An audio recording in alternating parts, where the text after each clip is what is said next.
Believe me that when you say I, before you say I am John, I am Bill, I am this, I am that, I am the other, you are declaring yourself to be. And that sense of being is God. That's God. Now what are you going to put on it? All things are possible to God. All things. You could say now, as you're seated here, after first affirming that I am, you could then assume that I am, and you name exactly what you want to be. If you believe what I tell you about your own I amness, and remain faithful to what you have assumed, that assumption will harden into fact. When you pray in the true sense of the word, you do not pray to any external God. Everything he creates from within himself.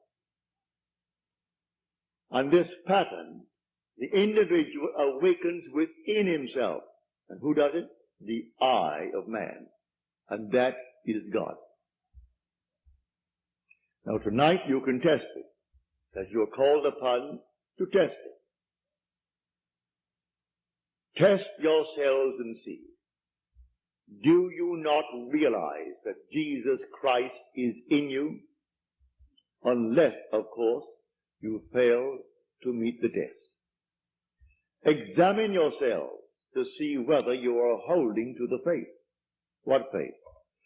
To have someone tell me that I am a Christian, or I'm a Jew, or a Mohammedan, and holding to that faith that they talk about? No.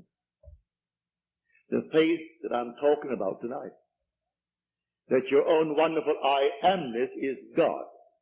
Test it to see if you're holding to that faith.